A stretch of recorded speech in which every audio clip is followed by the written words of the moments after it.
Okay, today we're looking at your spiritual pedigree, drawing upon a story from the Gospel of Mark that we'll get into here in a moment. But as you know, I've been working with this idea that when we read the Gospels in particular, actually when we read the entire New Testament and the Old Testament in a different light, we are looking at two messages. This is the proposed theory that I have, and it's backed up pretty well by modern scholarship. I'm not a scholar, but I'm sure interested in what they have to say.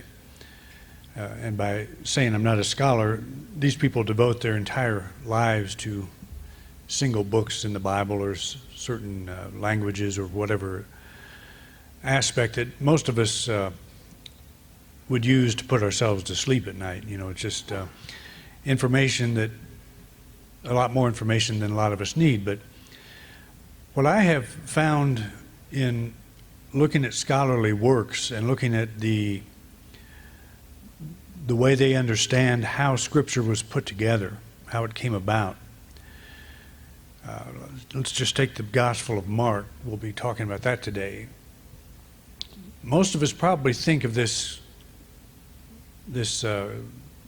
cloistered monk sitting by an oil lamp at night, you know, working feverishly on listening to the voice of God and writing down what God says, and that turns out to be the Gospel of Mark. What scholars believe happened was you had the death of Jesus around 30 A.D., and that would have been a traumatic experience, totally traumatic, to the followers of Jesus who felt like he was or believed he was the expected Messiah. And that was a relatively small group that thought that, because the community Jesus spoke to was Jewish. He was himself a Jew. And they were looking for a Messiah, and several of the people that listened to what he said and just kind of put things in perspective felt that he was the one. But that was very debatable, and it was not accepted by the majority of the Jewish community. So he was put to death, and people started asking, you know, if he was the Messiah, where's this kingdom? Where's the answer that we're all supposed to have? You know, at the time Mark came out, the Roman Empire, the Roman soldiers had the battering rams at the gates of Jerusalem. They were actually knocking down the walls, and Jerusalem was burned to the ground at 70 A.D., and Mark came out around 70 A.D. to maybe a little bit later. So Mark comes out at a time when Christians and Jews were under severe persecution, and they were asking, if he's the Messiah, then why are we still dealing with these people? Why are these Romans still, these heathens, still killing our leaders? Peter, Paul, and James, the brother of Jesus, were all put to death about 62 or 4 A.D., before Mark came out. So they were watching their superstars still being put to death because they were professed Christians. And so the answer is found. The answer to the question, if Jesus was the Messiah, why is the kingdom not here? The Gospel of Mark is a response to that. And as I suggested last week, I'm coming to believe, I should say, I'm still working on it, that Mark was not the product of a single writer, but was sanctioned by the leadership, was a collective effort, collaborative effort. This group of leaders that still existed there may have probably in Rome, although the scholars are not in agreement on where Mark was written. But the story would have been told for 40 years. And it's believed that some of the elements of the story were written down, that there were collections of sayings attributed to Jesus that were saved. So where would this writing be? Would it fall into the hands of a single author? Or would it be held for safekeeping by the leadership? And it would make sense to me, if I put everything in today's perspective, that if we had that type of a situation, it wouldn't be under the control of one person, it would be under the control of a group. And that would be the early church leadership. So there were a lot of people trying to answer the question, why isn't the kingdom here? Where is it? And the leadership would obviously be hearing all of this. They'd be asking them, if he's our Messiah, why are we still under this type of persecution? And so they would make the decision to create a guiding document, much like a new corporation would write out bylaws, or a forming country would create a constitution. Not by a single person, but by a group. They may hire a scribe, they may hire a single person, have a single person write it out, but it would be a collective effort. And that's what I think Mark was. And that's why I think Matthew and Luke used about 100% of Mark, almost 100% of Mark, as the basis of their own Gospels. It was the sanctioned story.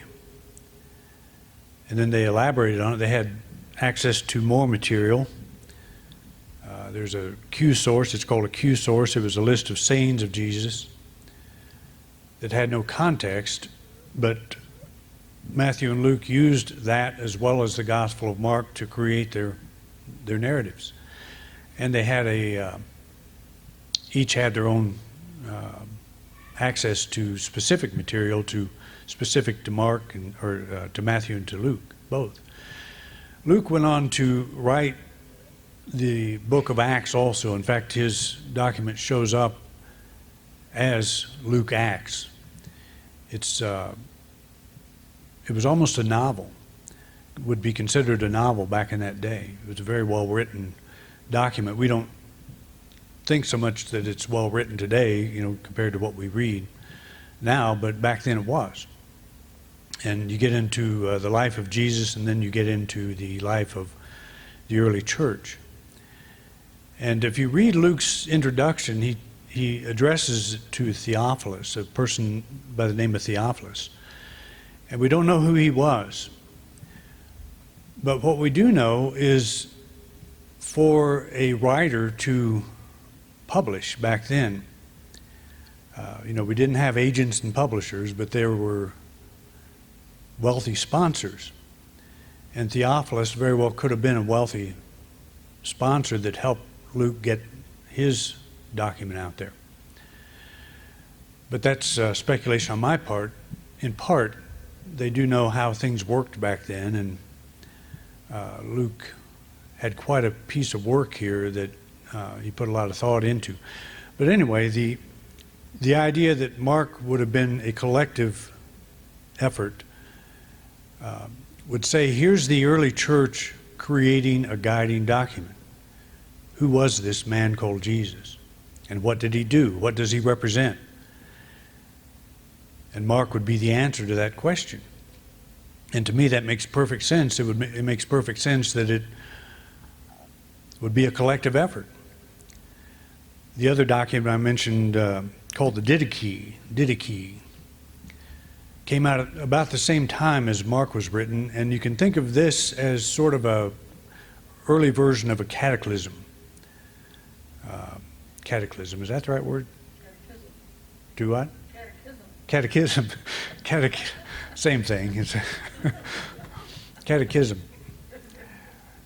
The early version of a catechism, telling Christian behavior, talking about Christian behavior, church function, different things like this. But very early, we don't have anything near the original document. But it evolved And we do have, enough of it. It's online, actually. I printed it out, or I made a file out of it. And as you read it, it's obvious that it's not written by a person, a single person. It's a collective, collaborative effort. They were saying, here's how the Christian behaves. It wouldn't be one person saying that. And so Mark is the answer. Here's how the Christian thinks of Jesus. I can't really imagine that being one person coming up with something so important. So it would be a collaborative effort. And the reason I think that's important is because they were not particularly interested in the actual teachings of Jesus. They were interested in how to think of Jesus, how the church is presenting Jesus. They created a united front with the Gospel of Mark. It became the authoritative presentation of who and what Jesus represents. That to me makes perfect sense. If they were not all involved in the writing process, it would be like an editorial board. Think of it that way. This would be bounced off of them. Maybe the scribe would write down a few things and say, what do you think of this, guys? And they would go through a process of giving it the stamp of approval, just like we do today. And I got to thinking about it. I was involved in a process almost exactly like this. In a book written by, the author's name is John Marks Templeton. And if you are familiar with mutual funds and all that, he was the founder of the Templeton Fund, which I think is now the Templeton Franklin Fund or something like that. Very wealthy individual that made great financial contributions to the Unity movement. But he invited me, or his editor invited me as a Unity writer to participate in a project. We would write from a list not of sayings of Jesus, but from a list of quotes, inspirational quotes. And we were given this list, and we were all to write like a 250-page or 250-word article on each of the quotes. And they bought 25 of mine that went into this book. Norman Vincent Peale was the author of the preface to that book, so it was a pretty big deal. But in a sense, that's how Mark could have come about as well. You would have a guiding editor, a managing editor, but you would have a lot of input from other sources. And in the end, John Marks Templeton puts his name on it. I don't think he wrote a word of it, but he did give us all credit for it. And it's in its second printing, I think, now. But I think it's called Laws of Living or something like that. I've got a copy at home, but I don't remember. I hardly even recognized my own writing, because it went through a editorial process that supposedly made it sound like him, like he would have written. So, we all understood this as we were making these contributions. But it's the same kind of idea, and that makes perfect sense to me. So, who wrote that book? Who's the author of that book? It's a collaborative effort. And something as important as who is Jesus, trying to answer that question, to me would not come from a single author. It would be a collaborative effort. That would make perfect sense to me. But we call it the Gospel of Mark. We did not know who wrote Mark. There was no name on it. And that's probably for good reason, because a Christian document printed at a time when Christians were being hung on crosses. Jesus wasn't the only one that was hung on the cross. They say Peter was hung upside down on a cross. Paul was probably beheaded. They don't know exactly what happened to him, but they're all put to violent deaths. Almost all of the disciples. John, they say, is the only one they think lived to old age, but they don't even know that. But anyway, there was no name on it, and that could also explain, if it's multi-input, whose name do you put on it? That may have been by design. I would imagine the safety issue was the most important at that time. But all these things kind of add up to if a collective statement is being made, we don't really care what Jesus taught. What we care about is how we use his voice to get our message across. How we answer the questions. Where is the kingdom? Why isn't it happening? And we use the voice of Jesus to do that. And most modern scholars acknowledge that. They say the gospel writers were not biographers, they were not historians, they were evangelists. And when you think about that, you think of the difference today between a biographer and a historian, how you might trust their information, whereas an evangelist, it's kind of up for grabs. It's a lot of interpretation involved. So that makes a big difference. Some say the Gospels, think of it as a religious advertisement. It's here's how you are to look at Jesus. And so that to me makes perfect sense in how the mystical thread could get lost. The writers may not have even understood what he was talking about. And there are several instances. Well, the story of Nicodemus is a good example. He was not involved in any of the writing. But how this trained, educated Pharisee, Jesus said, you've got to be born again. Nicodemus didn't get that. What do you mean by that? And he says, you're a teacher of Israel and you don't know what that means? That which is born of the flesh is flesh, that which is born of the spirit is spirit. It went over Nicodemus's head, and there's several instances in the Gospels where the disciples look pretty spiritually dense, like they just don't get it, and Jesus has to come back and explain, here's what I mean by this. You guys have been hanging out with me all this time, and you don't get what I'm saying. That message is definitely there. So it's very possible that this group of inputters, this collaborative effort of people, put together this gospel and didn't even get, the spiritual side of it. But we see enough of it in the Gospels, and I'm going to tap on today, where you say to yourself, there's more to what is being said here than what this writer is trying to convey. There's probably a gulf between what Jesus meant and what is actually being said. So the principle that we're going to look at here today is, why are we on this path? How do we know what we think is true? What is true to us? How do we arrive at that?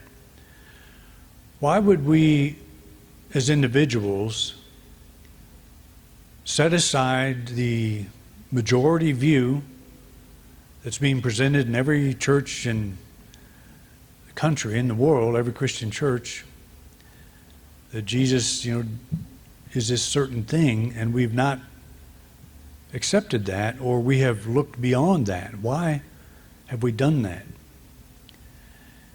And I have always believed it's because the Spirit in us, it's expansive. And it has pushed our thinking beyond the limit of that way of thought. And we've asked questions beyond it. So the spiritual ideas that get our attention are those that we intuitively know will lead us home. When I discovered the book Lessons in Truth, I didn't know how or why, but I knew that was correct. Something in that book spoke to me in a way that never had been done before. Why? There's no precedent for those ideas anywhere in my life. I was in the Baptist church at the time. So why would something like that say, there's something more than what you're getting here? And that to me is that infinite spirit in all of us that's calling us home, calling us to this more expanded view of reality. And we recognize it when we hear it. Somehow, we may not be able to explain it, but we recognize it and we respond to it. And it's caused us to step upon a path like this that's not traveled by many. It's traveled by a few. the ones that's traveled by many, I think Jesus was talking about in the sower sowing the seed that fell upon the path, and it could get no root. The birds snatched it up quickly. It's like that path is well trodden. It's human thought. Here's how we're going to think of Jesus. Let's all do it together. It's a hardened path. And so the ideas I'm talking about here can't drop into that path. They can't drop into that mindset. They won't grow. Because we're all into preconception. We're all into believing the truth of what we've been told. So once in a while, somebody like you and I, we don't stop there. We keep listening. We say, maybe we reached a crisis, had some kind of crisis in our life that our religion didn't respond, didn't address. It was beyond the parameters of what we were taught. And maybe we were tired of the minister telling us that you just have to have faith. You'll know in the great by and by, what the answer is. Maybe we got tired of hearing that because there's something greater. And I love what Emerson says here about this on this vein. All our progress is an unfolding, like the vegetable bud. You have first an instinct, then an opinion, then a knowledge, as the plant has root, bud, and fruit. Trust the instinct to the end, though you can render no reason. It is vain to hurry it. By trusting it to the end, you shall ripen into truth. It shall ripen into the truth, and you shall know why you believe. And isn't that kind of how it happened to us? It was an idea that we weren't quite sure what to do with, a voice, a nudging. We pursued that a little at a time and began to build a consciousness for that direction. So let's move to the idea of family and relationships. The soul, your soul, my soul, came through a family, not from it. Does that make sense? Did your parents give birth to your soul? We know they gave birth to the body. Well, they didn't give birth to the body we have today. They gave birth to the body we showed up in. And that's changed many times, I guess, since. But where does the soul come from? What is the beginning of the soul? And if you are the traditional Christian thinker, you'll say, well, God made it, and somehow, put it all together and stuck it in this body. And my life began with birth. Well, there's part of me that questions that. If I'm an expression of God, that means God had a beginning. That piece of me that is expressed as God had a beginning. It doesn't seem like it should. So I take that beyond. Maybe I didn't start my life with this incarnation. Maybe I've been around before.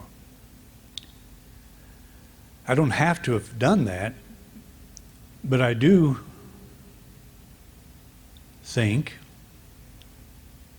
that my physical birth was not the beginning of my being.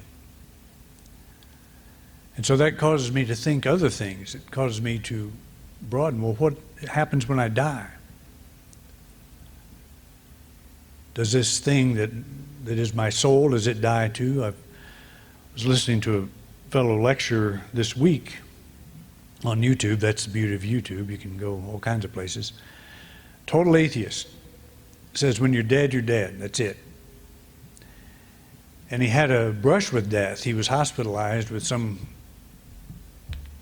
problem and was absolutely terrified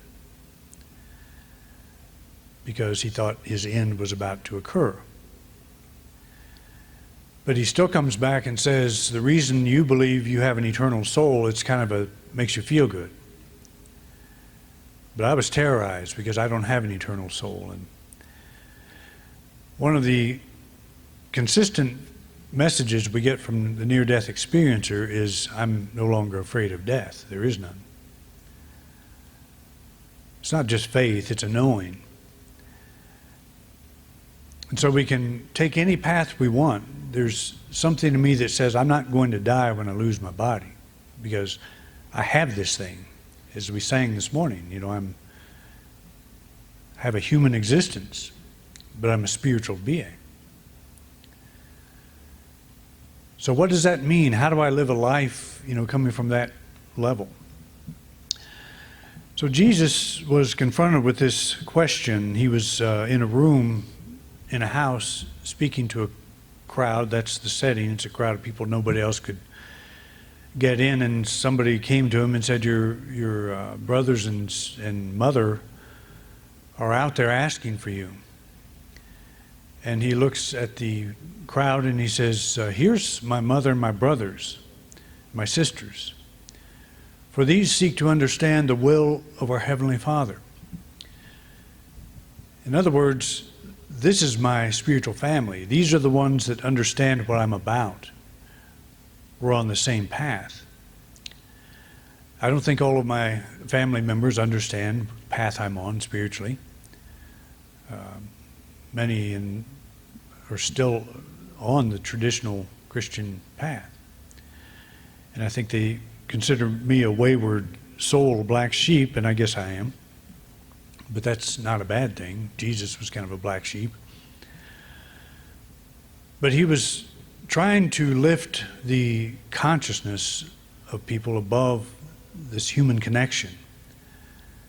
Families don't give birth to souls. All of you who are on the same path, you understand what I'm talking about here. You're drawn to it. Whether you understand it or not, you're drawn to it. There's a compatibility here that we share, and that is a spiritual level. It's at the spiritual level. So he's pointed out, and the Gospel of Mark actually presents this as it makes him special. He's something special. Presents him as the Son of God. And this is a way of kind of acknowledging that. But I don't think that was Jesus' context originally. The mystical thread would have been to simply emphasize you and I are the same, and we've awakened to the same idea that God is our source. And we're responding to that. We're pursuing that. And I think he had a very clear insight into it, and people would hear him talk, common people would hear him talk, and they'd say, I have felt that. That's why I love this guy. That's why I respond to this guy. And probably as he was talking, they weren't thinking so much about him as this messianic figure that would come in and overthrow the Roman Empire. It wasn't such an important question at the time Jesus was alive. But they could probably hear him as a mystic saying these ideas that I know you felt. I can speak because I can put them in words, put these ideas in words. And the people would say, I love this.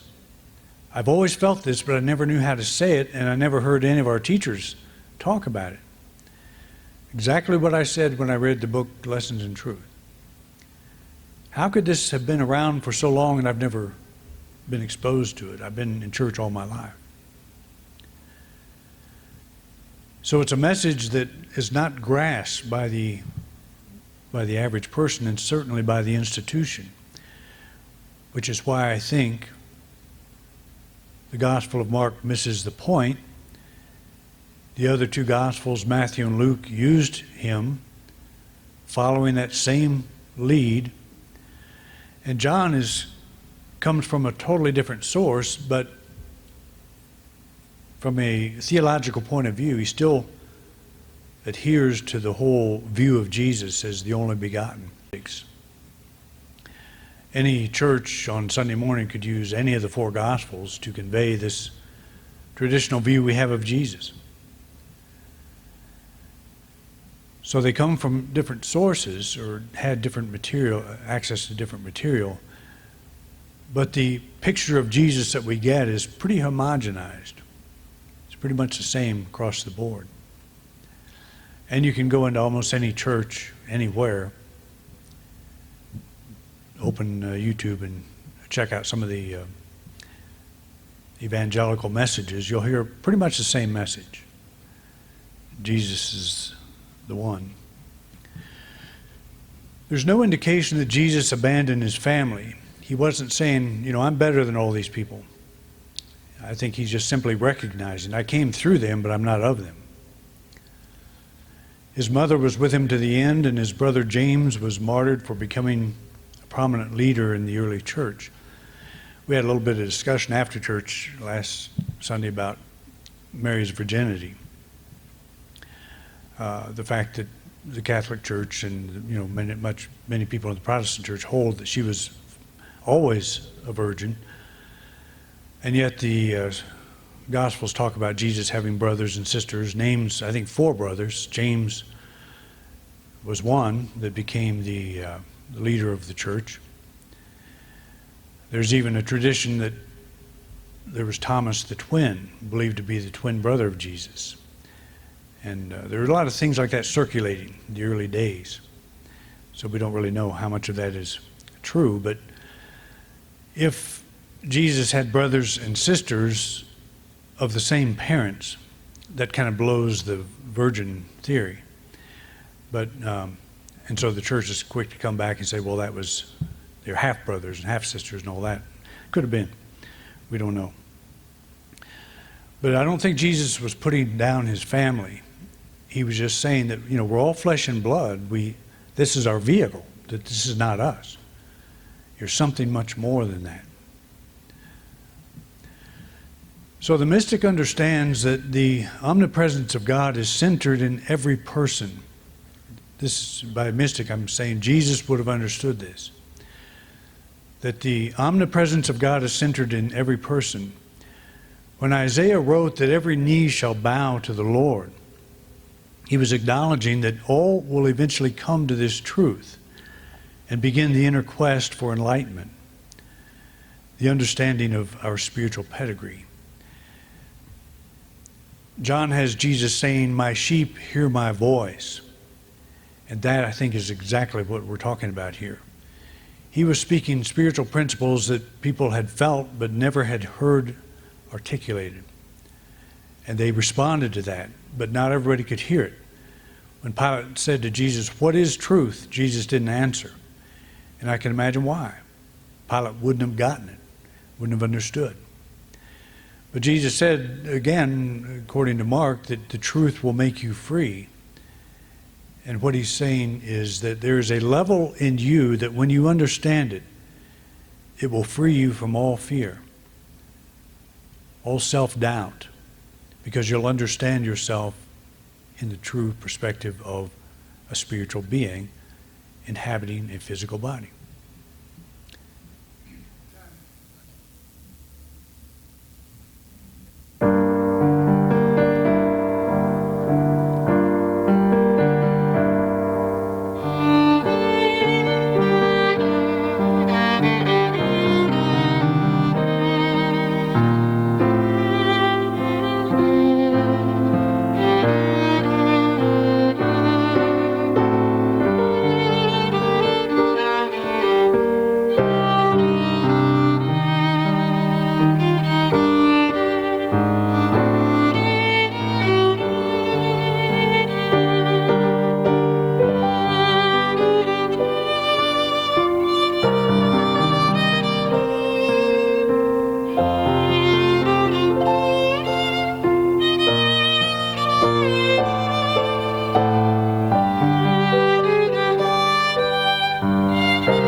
You've been watching a talk given by Reverend Doug Bottorff here at Independent Unity in beautiful Grand Junction, Colorado. Thank you for watching. Please like and subscribe. It really helps us spread our message. If you would like to support us, you can do so by clicking the button in the right-hand corner of the video screen. We greatly appreciate your support. Thanks again for watching.